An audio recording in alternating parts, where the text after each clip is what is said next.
তো আমি এখন কথা বলবো আদিত্য বিক্রম সেনগুপ্ত পরিচালিত সিনেমা মায়ানগর নিয়ে, যেটা আমি দেখেছি দুদিন আগে, 13 তারিখ রাত্রিবেলা। এবং সিনেমাটা আমার কেমন লাগলো, এই সিনেমাটার জন্য বেশ কিছুটা সময় ধরে অপেক্ষা করেছি। এবং এই বছর এই সিনেমাটা মুক্তি পেয়েছে এখানে। অনেক ফিল্ম ফেস্টিভ্যাল ঘুরে আসে এই ফিল্মটা নিয়ে, অ্যান্টিসিপেশন প্রচুর ছিল, এক্সাইটমেন্ট প্রচুর ছিল। এবং তারপরে আমি দেখলাম। তবে আমি একটা মস্ত বড় ভুল কাজ করেছি। আমি অ্যাকচুয়ালি ইন্টারস্টেলার আর এই ছবিটা ব্যাক টু ব্যাক দেখেছি, যেটা আমার করা অ্যাকচুয়ালি উচিত হয়নি। ইন্টারস্টেলারের এমন একটা সিনেমা যে ওটার পরে কোনো কিছুই দেখা উচিত নয়, একটা গ্যাপ নেওয়া উচিত। কিন্তু আমার সেরকম পরিস্থিতি ছিল না। এবং সিটি সেন্টার আইনক্স যারা জানেন, সেখানে ব্যাক টু ব্যাক চলছিল। তো 13 তারিখ ইন্টারস্টেলার শেষ দিন ছিল, তো ওটা আমাকে দেখতেই হতো। এবং তার ঠিক পরেই সন্ধ্যা 7:30 থেকে এটার শো থাকাতে আমি একে ঢিলে দুই পাখি মেরে নিই। কিন্তু সেটা মারতে গিয়ে বুঝতে পারি যে ভুল হয়ে গেছে। ভুলটা কেন হয়েছে? ইন্টারস্টেলার দেখার যে আফটার ইফেক্টটা আমার মধ্যে ছিল, সেই আফটার ইফেক্টের জন্য এই সিনেমাটা এনজয় করতে আমার বেশ অসুবিধা হয়েছে। এবং সিনেমাটা দেখার পরে অ্যাকচুয়ালি আমাকে অনেকটা সময় বাদে আমি এই জন্য রিভিউ করছি। সিনেমাটা আমার মনে আছে পরিষ্কার, আমি কি কি দেখেছি। কিন্তু যেই জেট ল্যাগটা ছিল ইন্টারস্টেলারের পরে, সেটার জন্য আমার এই সিনেমাটা কোথাও না কোথাও গিয়ে অত্যধিক রকমের স্লো মনে হচ্ছিল। তো এই সিনেমাতে আছেটা কি? এই সিনেমাতে নগর কলকাতাকে দেখানো হয় একজন মহিলার জীবনের সঙ্গে সিনক্রোনাইজ করে। একজন এমন মহিলা যিনি অত্যন্ত সাহসী মহিলা, এবং তাকে কেউ কেউ চরিত্রহীন বলে, কিন্তু সেই মহিলার জীবন আমরা যখন গোটা সিনেমার মধ্যে দেখতে যখন পাচ্ছি, তখন আমরা বুঝতে পারি যে এই মহিলা অনেক ভুল বোঝাবুঝির শিকার হয়েছেন। কোথাও ওনার দোষ ছিল, কোথাও ওনাকে চিট করা হয়েছে, কোথাও ওনাকে শুধুমাত্র ভোগ করার উদ্দেশ্যে কেউ এসেছিল। এই মহিলা চরিত্রে আমরা শ্রীলেখা মিত্রকে দেখতে পাই। সিনেমার শুরুতেই অসম্ভব বড় একটা ট্র্যাজেডির সম্মুখীন হতে আমরা তাকে পাই দেখতে। এবং সেই ট্র্যাজেডির পর থেকে তার লাইফে বিভিন্ন রকম চড়াই উতরাই আসতে থাকে, বিভিন্ন ধরনের মানুষের সংস্পর্শে সে আসে, এবং বিভিন্ন পরিস্থিতির সম্মুখীন সে হয়। এবং সিনেমাটা শেষ হয়ে যাওয়ার অনেক পরে, পরের দিন গিয়ে আমি বুঝতে পারি যে অ্যাকচুয়ালি নগর কলকাতাকে তার মধ্যে এনক্যাপসুলেট করে দেখানো হচ্ছিল। এই বোঝাটা আমার সিনেমা হলে থাকাকালীনই বুঝতে পারা উচিত ছিল। কিন্তু ওই যে বললাম জেট ল্যাগের কারণে আমি তখন দাঁড়িয়ে বুঝতে পারিনি। সিনেমাটা আমার খুব স্লো লাগে। শ্রীলেখা মিত্রের লাইফের চড়াই উতরাই বাদ দিয়ে এই সিনেমার মধ্যে যেটা রয়েছে, সেটা হচ্ছে গিয়ে যে কলকাতা শহর এই মুহূর্তে কতটা ক্রাইম রিডেন। 2025-এর কলকাতা শহরই আমি বলছি। আপনি এই সিনেমাটা যখন দেখবেন, তখন আপনার মনে হবে যে এটা কি 2025-এর কলকাতা শহরের মতো কি নয়। সেটা আপনার একেবারে একবারের জন্য মনে হবে না। কারণ যেই লেভেলের করাপশন, ক্রাইম এবং সাধারণ মানুষের লাইফের অসাধারণ সব সমস্যা দেখানো হয়েছে, সেগুলোর সাথে আপনি রিলেট করতে পারবেন। এইখানে একটি ছেলে আছে যে চিট ফান্ডের হয়ে টাকা তুলতে গিয়ে কেস খেয়ে যায়। এইখানে একজন এরকম মানুষ রয়েছে যে বহু পুরনো পৈতৃক ভিটা আঁকড়ে পড়ে আছে। সে মরে যাবে কিন্তু সে জমি ছেড়ে যাবে না। এখানে এমন একজন মহিলা রয়েছে, তিনি তার স্বামীর সঙ্গে হ্যাপি নন, কিন্তু বিপদে পড়লে পর আবার তিনি স্বামীর কাছেই ফেরত চলে আসেন। এবং এই সিনেমাতে এমন একজন মানুষ রয়েছে, তাকে দেখতে একদম রোগা প্যাংলা, কিন্তু সে অ্যাকচুয়ালি গাছ। সে গাছের ছায়ার মতো সবাইকে আশ্রয় দেয়। তার ছাত্রছাত্রী হোক, কুকুর হোক, পথভ্রষ্ট কোনো মানুষ হোক, সবাইকে সে আশ্রয় দেয়। এই যে চরিত্রগুলো, এই চরিত্রগুলোর মধ্যে কোনো গ্লোরিফিকেশন নেই, কোনো স্টেটমেন্ট পরিচালক ঠুসে দেওয়ার কিন্তু কোনো রকম চেষ্টা করেন না। উনি শুধুমাত্র গল্প দেখান, একটার পর একটা গল্প। প্রত্যেকটা ক্যারেক্টারের সাথে গল্পের কি কি লিঙ্ক রয়েছে, প্রথমে ক্যারেক্টারগুলোকে এস্টাবলিশ করেন, তারপরে আস্তে আস্তে করে গল্পের মধ্যে ঢোকেন, তারপরে গল্পটাকে খুলতে শুরু করেন। এবং সবার গল্পের সাথেই সবার গল্পের কোথাও না কোথাও গিয়ে কানেকশন রয়েছে। সেটা 2 ঘন্টা 20 মিনিটের সিনেমাতে আস্তে আস্তে করে সমস্ত কানেকশন গুলো খুলতে খুলতে খুলতে খুলতে যায়। এই সিনেমাতে যারা পারফরমেন্স যাদের রয়েছে, শ্রীলেখা মিত্র অসাধারণ। শুরুতে একটা কান্নার দৃশ্য আছে, ওটাকে কান্নার দৃশ্য বলা ভুল, ওটাকে ভেঙে পড়ার দৃশ্য বলাটা অনেক বেশি ঠিক হবে। সেই দৃশ্যটাতে মদ খেতে খেতে তার কান্নায় ভেঙে পড়ার যে অভিব্যক্তি, সেটা সেটা খুব অসাধারণ। অনেকদিন যে কারোর মাথায় থাকবে। অনির্বাণ চক্রবর্তী এখানেও রয়েছেন, লোকনাথ দে লোকা এখানেও রয়েছেন। এনারা অনেক প্রশংসা পান, এনারা এখানেও প্রশংসনীয় কাজকর্ম করেছেন। ব্রাত্য বসু, চালচিত্রের পরে আবারও ব্রাত্য বসু, মায়ার জঞ্জাল চালচিত্র আর এই সিনেমাটা। ব্রাত্য বসুর পোর্ট্রেয়াল ধীরে ধীরে এমন একটা জায়গাতে চলে যাচ্ছে, তার ক্যারেক্টারগুলো যতটা আনইজ ফিল করায়, তার অভিনয়ও কোথাও না কোথাও গিয়ে খুব হন্টিং ফিল করায়। ব্রাত্য বসুর পরেই আমি আরো এরকম প্রচুর অভিনেতা অভিনেত্রী রয়েছে যাদের হয়তো আমি এখানে নাম হয়তো জানি না, কিন্তু তারা কাজ করেছেন অত্যন্ত ভালো। সিনেমাটোগ্রাফার বেশ ভালো কাজ করেছে, ওয়াইড অ্যাঙ্গেলের প্রচুর ইউজ রয়েছে, শহর কলকাতাকে ক্যাপচার করার কিছু শট রয়েছে, একটা ডাইনোসর যেটাকে কাইন্ড অফ সিম্বলিক ভাবে ডিরেক্টর ইউজ করেন, কিছু শট রয়েছে যেগুলো অদ্ভুত রকম সুন্দর।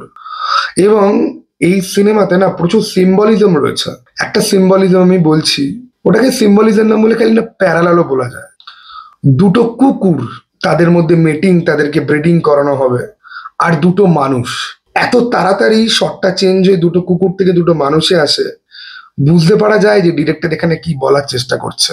একটা কুকুরকে মিটিং এর জন্য টেনে নিয়ে যেতে হয়, আরেকজন মহিলা, তিনিও কিসের টানে যাচ্ছেন, তিনি স্বেচ্ছায় যাচ্ছেন নাকি তাকে কেউ টেনে নিয়ে যাচ্ছে।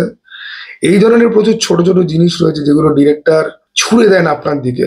আপনি ধরতে পারলে পরে আপনার মনে হবে এটা একটা সোনার টুকরো, যদি না ধরতে পারেন মনে হবে না।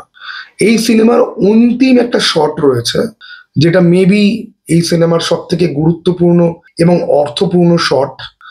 মানুষ পড়ে, মানুষ ওঠে, মানুষ ভাঙে, মানুষ গড়ে, তারপরে মানুষের উত্থান হয়, আবার হয়তো পতন হবে, কিন্তু গল্প আপাতত উত্থানেই শেষ। গল্প এমন একটা জায়গায় শেষ যেখানে উত্থানটা শুধুমাত্র হিন্ট করা হচ্ছে, উত্থানটাকে স্বপ্নের মতো দেখানো হচ্ছে, বোঝানো হচ্ছে যে এরপর থেকে আস্তে আস্তে করে ঠিক হয়ে যাবে। একদম ক্লাইম্যাক্স একটা শ্রীলেখা মিত্রকে নিয়ে একটা শট রয়েছে, একটা স্টেজ, একটা ডায়াসের মধ্যে সে গিয়ে উঠবে এবং ডায়াসটা উঠতে আরম্ভ করবে।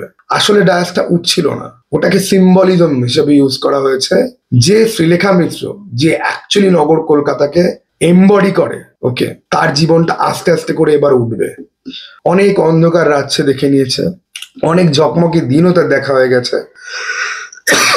এইবার কোথাও না কোথাও গিয়ে সে একটুখানি থিতু হবে, সেটাকেই ডিরেক্টর দেখানোর চেষ্টা করেন। শটটা খুব সুন্দর।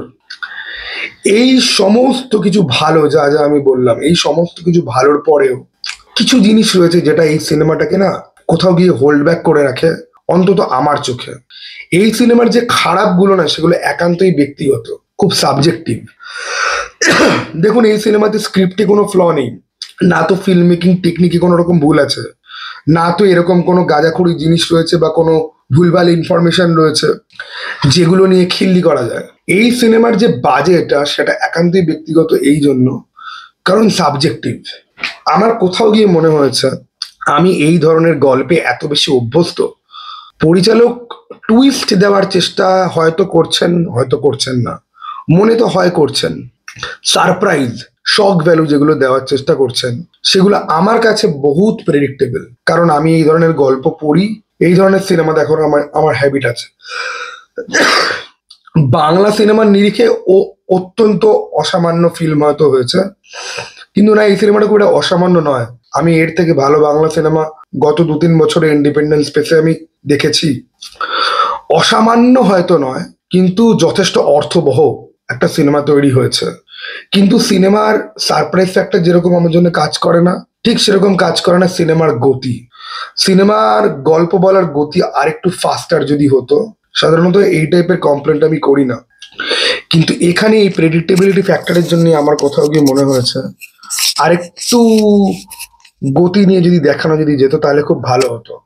কিন্তু যেহেতু সিনেমাটা কোনো থ্রিলার নয়, এটা kind of slice of life একটা ফিল্ম, যেটা আপনি দেখেন, অবাক হন এবং নিজের সাথে মিল খুঁজে পাওয়ার চেষ্টা করেন, বা আপনার আশেপাশের সঙ্গে মিল খুঁজে বার করার চেষ্টা যেহেতু করেন, সেই জন্য এই গতির যে প্রবলেমটা, এটা অনেকের কিন্তু উপলব্ধ হবে না, অনেকের কিন্তু এটা মনেই হবে না। আমার মনে হয়েছে ব্যক্তিগতভাবে। ফলে এই যে বাজেটা, এটা আমার জন্য বাজে, আপনার জন্য এটা বাজে নাও হতে পারে। সিনেমার ব্যাকগ্রাউন্ড মিউজিক, আমি আসলে সিনেমার ব্যাকগ্রাউন্ড মিউজিক নিয়ে কোনোদিনই খুব একটা বেশি বদার থাকি না। তাও এই সিনেমাতে অদ্ভুত কিছু ব্যাপার রয়েছে। সাউন্ডের খুব মিনিমাল ইউজ করা হয়েছে। এটা একটা আর্টিস্টিক চয়েস হতে পারে যে আমি একদম মিনিমাল আমি সাউন্ড ইউজ করব, আমি ভিজুয়াল স্টোরি টেলিং এর মাধ্যম দিয়ে আমি গল্প বলবো।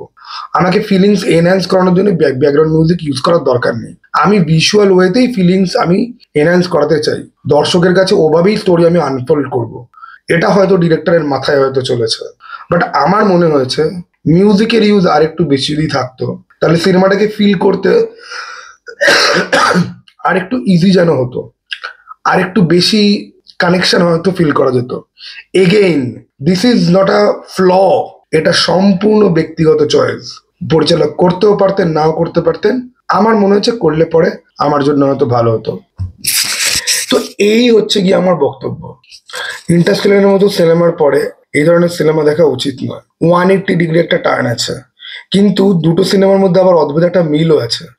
ইন্টারস্টেলার খুব খুব ক্রুশিয়াল ওয়েতে, খুব সায়েন্টিফিক ওয়েতে একটা কোয়েশ্চেন আমাদেরকে করে, এই বিশ্ব সংসার যে চলে অ্যাকচুয়ালি কিসের জন্য চলে? ভালোবাসা, মানুষের একে অপরের প্রতি ভালোবাসা, রোমান্টিক ভালোবাসার কথা হচ্ছে না কিন্তু। এই যে মায়ানগর, এই মায়ানগরও কোথাও না কোথাও গিয়ে সেম কথা বলে, কোথাও না কোথাও গিয়ে সেম কথা মায়ানগর সিনেমাটাও বলে। ভালোবাসা দুনিয়ার একমাত্র সত্য, যেটা ছাড়া আর বাকি কোনো কিছু হয়তো সত্য হয়তো না। যদিও এটা আমি যে বলছি, আসলে ভালোবাসা বাদ দিয়ে অনেক কিছু সত্য আছে। লোভ, কাম, ঈর্ষা, রাগ, প্রচুর সত্য আছে। বাট আমার মনে হয় যে ভালোবাসা এমন একটা সত্য যেগুলো বাকিগুলোর সাথে ফাইট করছে সবসময়, বাউন্স ব্যাক হচ্ছে, ভালো হচ্ছে মানুষের, মানুষ শান্তি কোথাও না কোথাও গিয়ে পাচ্ছে। কারুর না কারুর গল্প অবশ্যই কমপ্লিট হচ্ছে, কারুর কারুর গল্প হয়তো কমপ্লিট হচ্ছে না। মায়ানগরের পোস্টারটা যদি আপনারা দেখেন, বা once upon a time in Kolkata, Rabindranath ঠাকুরের মূর্তি দেখতে পাবেন, তার চোখ থেকে রক্ত বেরোচ্ছে। আমার পোস্টারটা না খুব অদ্ভুত লেগেছিল, এবং আমি ভাবছিলাম যে এই পোস্টারটার কারণ দেখুন, এটা এমন একটা সিনেমা যেখানে সবকিছুর সাথে সবকিছুর কানেকশন আছে, পোস্টারের সাথে সিনেমার কানেকশন থাকতেই হবে। বাট এই যে চোখের যে রক্তপাত যেটা হচ্ছে, সিনেমার একদম শেষে আমরা রবীন্দ্রনাথ ঠাকুরের মূর্তি দেখতে পাই এবং একটা ইনসিডেন্ট হয়। সেই ইনসিডেন্টটা কি আমি অবশ্যই বলবো না এখানে, এটা স্পয়লার আমি চাই না দিতে। আমার না হঠাৎ করে খুব শান্তি পেতে আমি আরম্ভ করি ওই অন্তিম দৃশ্যটা দেখে, আমার দারুণ লাগে। না না, শ্রীলেখা মিত্র দৃশ্যটা অ্যাকচুয়ালি অন্তিম দৃশ্য, এটা তার আগের একটা সিন, এটাকেও কাইন্ড অফ ক্লাইম্যাক্স বলা যায়। আমার হেভি শান্তি লাগে।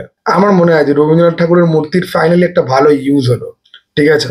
এরকম অদ্ভুত ভাবে অ্যাকচুয়ালি কি বলতো, এই সিনেমার মধ্যে অনেক ক্রাইম এমন ভাবে দেখানো হয়েছে যে ক্রাইমটা মুখ্য বস্তু নয়, শুধুমাত্র একটা ক্রাইম রিডেন শহরে সাধারণ মানুষরা বাঁচে কি করে সেটাই অবশ্যই মুখ্য বস্তু। কিন্তু যখনই আমি ক্রাইম দেখি না, তখনই আমার আরো একটা জিনিস দেখতে ইচ্ছা করে, শাস্তি।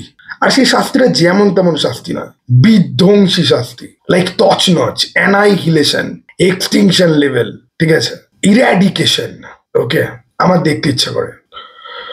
পরিচালক কোথাও গিয়ে সেটা ডেলিভার করে, এবং যখন উনি ডেলিভারটা যখন করেন, তখন আমার মনে হয় বছর 2 আগে অথবা 3 বছর আগেও হতে পারে, একটা স্ক্যাম একটা ফিল্ম এসেছিল। ওটা কোনো ফিল্ম হতেই পারে না, ওটা স্ক্যাম। সেটার নাম ছিল হচ্ছে গিয়ে কলকাতা চলন্তিকা। ওয়েল, এই সিনেমাটা হচ্ছে গিয়ে অ্যাকচুয়াল কলকাতা চলন্তিকা। তবে আমার মনে হয় কলকাতা চলন্তিকা নামের থেকে মায়ানগর বা once upon a time in Calcutta নামটা অনেক বেশি সুন্দর। ও ভাই দা, ওই ডাইনোসরটা দেখে আমার বারবার মনে হচ্ছিল ব্যাটম্যানের গুহায় এরকম একটা টিরেক্স এর মূর্তি থাকে সবসময়। এনিওয়ে, চলো টাটা ভাই, আবার জানা দেখা ভাই।